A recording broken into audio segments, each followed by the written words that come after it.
नमस्कार, मैं राजश्री स्वामी, government college Shri Dungargarh आप सबका स्वागत करती हूँ। आज हम पढ़ेंगे जो संविधान के निर्माण के संदर्भ में जो भारतीय संविधान सभा का गठन किया गया था उसकी प्रक्रिया का अध्ययन करेंगे कि किस संदर्भ में संविधान सभा का गठन किया गया और किस आधार पर और किस रूप में ये गठित होकर सामने आई। तो संविधान सभा की जब गठन की बात करते हैं तो सर्वप्रथम 1934 में एमन रॉय ने सर्वप्रथम संविधान सभा के गठन की मांग की थी और एमन रॉय जो थे वो एक आम वामपंथी आंदोलनकारी थे। उसके पश्चात 1935 में सर्वप्रथम जो भारतीय राष्ट्रीय कांग्रेस थी उन्होंने आधिकारिक रूप से संविधान सभा के गठन की मांग की। तो गठन का विचार सर्वप्रथम 1934 में एमन रॉय ने दिया और 1935 में भारतीय राष्ट्रीय कांग्रेस ने आधिकारिक रूप से इस मांग को रखा सामने। और उसके पश्चात हम आगे देखें तो 1938 में तत्कालीन कांग्रेस जो भारतीय राष्ट्रीय कांग्रेस के प्रमुख नेता थे पंडित जवाहरलाल नेहरू, उन्होंने ये घोषणा की कि जो स्वतंत्र भारत का संविधान है वो वयस्क मताधिकार के आधार पर चुनी हुई संविधान सभा के द्वारा किया जाएगा और ये संविधान सभा का निर्वाचन जो है वयस्क मताधिकार के आधार पर होगा और उसमें बाहरी किसी प्रकार का कोई हस्तक्षेप उनको स्वीकार नहीं है। तो नेहरू की इस मांग को स्वीकार करते हुए ब्रिटिश सरकार ने अंततः उसे सैद्धांतिक रूप से इस मांग को मंजूरी दे दी। तो इस संदर्भ में 1940 में अगस्त प्रस्ताव के रूप में एक प्रस्ताव सामने आया। किसके रूप में?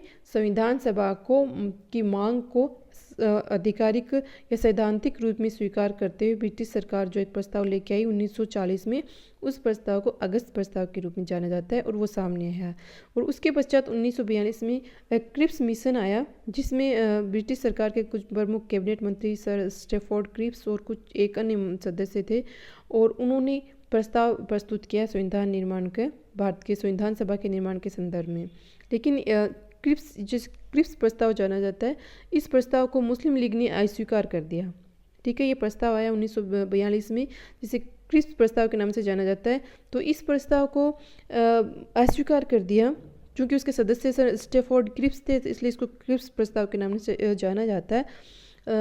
लेकिन मुस्लिम लीग ने इसको अस्वीकार कर दिया क्योंकि मुस्लिम लीग की तो जैसा कि हम सब जानते हैं कि वो भारत को 2 स्वायत्त हिस्सों में बांट देना चाहते थे।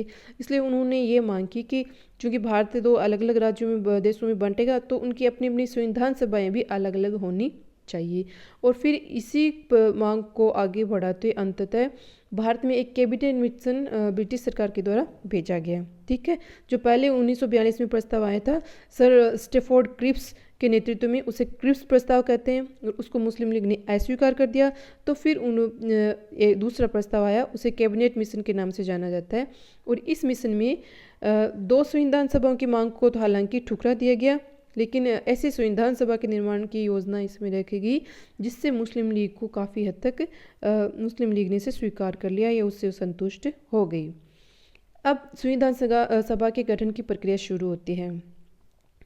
तो कैबिनेट मिशन की जो आया था उसने जो संविधान सभा के गठन के जो प्रस्ताव सुझाए थे और उसी प्रस्ताव के तहत नवंबर 1946 में संविधान सभा का गठन हुआ। तो बहुत महत्वपूर्ण है कि संविधान सभा का गठन किस योजना के तहत सुझाए गए प्रस्तावों के तहत हुआ। तो ये योजना थी कैबिनेट मिशन योजना और उसके तहत जो गठन हुआ संविधान सभा का वो कब हुआ? 1946 में।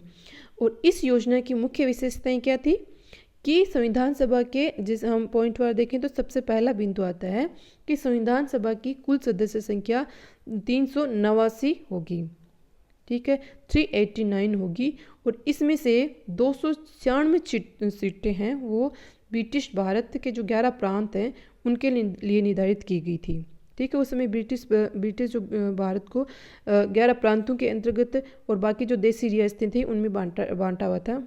तो 296 सीटें हैं वो 11 प्रांतों के तहत जो ब्रिटिश भारत के तहत आते थे उनको दी गई और 93 सीटें वो देसी रियासतों में आवंटित की गई। ठीक है, अब आगे देखते हैं कि हर प्रांत और देसी रियासतें अथवा छोटे राज्यों के मामले में जो राज्यों के समूह है को उनकी जनसंख्या के आधार पर सीटें आवंटित की जानी थी। किसके आधार पर सीटें आवंटित की गई थी? जनसंख्या के आधार पर। और इसमें क्या निर्धारित क्या रेशियो रखा गया था कि प्रत्येक 10 लाख पर 1 सीट आवंटित होनी थी। कितनी? प्रत्येक 10 लाख पर एक सीट, एक जो संविधान सभा का एक सदस्य होगा वो 10 लाख की जनसंख्या पर होगा। तो ये जनसंख्या के आधार पर सीटों में संविधान सभा में सदस्यों का निर्धारण किया गया था। कुल सदस्य संख्या कितनी रखी गई थी? 389, और उसमें 296 ब्रिटिश भारत के जो प्रांत थे उनके लिए, और 93 सीटें थी देसी रियासतों के लिए रखी गई थी। और उनका जो चयन था वो प्रत्येक 10 लाख के आधार पर एक सीट अर्थात जनसंख्या के अनुपात के आधार पर सीटों का आवंटन किया गया था। ठीक है, आगे हम देखें कि प्रत्येक ब्रिटिश प्रांत को जो सीटें आवंटित की गई थी उनका निर्धारण 3 प्रमुख समुदायों के बीच, 3 जो प्रमुख समुदाय उनके बीच जनसंख्या के अनुपात में किया गया। 3 प्रमुख समुदाय कौन कौन थे?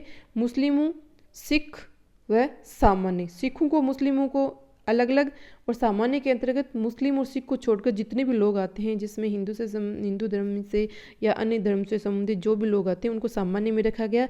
तो इस तरह से 3 भागों में बांटा गया था जनसंख्याओं को, मुस्लिम जनसंख्या, सिख व सामान्य जनसंख्या, और उन जनसंख्या के अनुपात में सीटें वहाँ पर उस समय आवंटित की गई थी।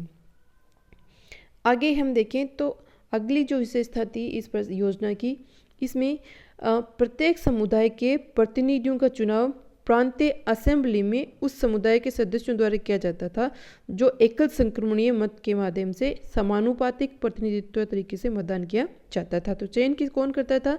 पूर्ण रूप से प्रत्यक्ष रूप से ये चयन नहीं होता था, बल्कि जो चुने हुए सदस्य हैं उन सदस्य प्रांतीय असेंबली में उन चुने हुए सदस्यों में से जो जिस समुदाय के सदस्य होते थे वो उसी अपने समुदाय के सदस्यों का चुनाव करते थे, और ये चुनाव होता था एकल संक्रमणीय मत के माध्यम से समानुपातिक प्रतिनिधित्व के रूप में इनका चयन किया जाता था।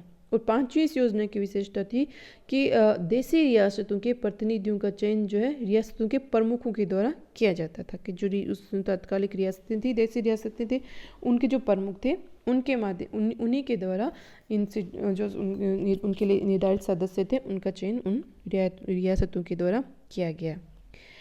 अतः हम देखते हैं कि ये पूर्णतः स्पष्ट हो गया कि संविधान सभा आंशिक रूप से चुनी हुई और आंशिक रूप से नामांकित निकाय थी।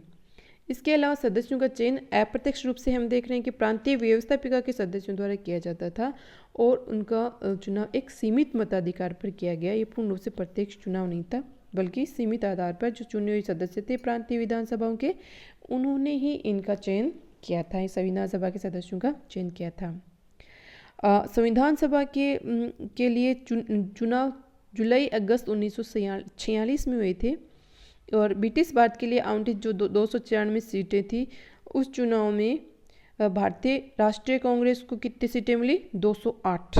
ठीक है, 208 सीटें, जो 296 सीटें थी कि ब्रिटिश भारत के जो प्रांत थे उनमें से सीटें निर्धारित की गई थी ना 296, उसमें से भारतीय राष्ट्रीय कांग्रेस को मिली थी 208 सीटें, मुस्लिम लीग को मिली 73, तथा जो छोटे समूह या स्वतंत्र जो सदस्य थे उनको मिली 15 सीटें। हालांकि देसी रियासतें थी उनको आवंटित की गई 93 सीटें नहीं भर पाई थी, क्योंकि कुछ जो खुद देसी रियासतों ने खुद को संविधान सभा से अलग रखने का निर्णय ले लिया था। और इनका चुनाव भी हम देखते हैं कि वयस्क मताधिकार के आधार पर जब मांग की थी जवाहरलाल नेहरू ने, तो ये वयस्क मतदाताओं द्वारा प्रत्यक्ष रूप से ये नहीं चयन की गई थी संविधान सभा का। तथापि इसमें प्रत्येक जो समुदाय हिंदू, मुस्लिम, सिख, पारसी, आंग्ल भारतीय, भारतीय ईसाई, अनुसूचित जाति, जनजाति के प्रतिनिधियों को इसमें पर्याप्त रूप से जगह मिली थी, और महिलाओं को भी इसमें शामिल किया गया था। उस समय सिर्फ अपवाद के रूप में 2 ही नेता थे उस समय के, जो तत्कालिक समय के जो भारतीय स्वतंत्रता संग्राम के जो 1947 में आंदोलन चल रहा था, तो उसमें महात्मा गांधी और मोहम्मद अली जिन्ना जो प्रमुख नेता थे उनको छोड़ दें तो उस समय के तत्कालिक सारे प्रमुख नेताओं को संविधान सभा में जगह दी गई थी, और महिलाएं भी इसमें शामिल की गई थी। तो इस तरह से हम संविधान सभा के गठन की प्रक्रिया उस समय पूर्ण हुई थी। आगे हम पढ़ेंगे संविधान सभा की कार्यप्रणाली के बारे में। धन्यवाद।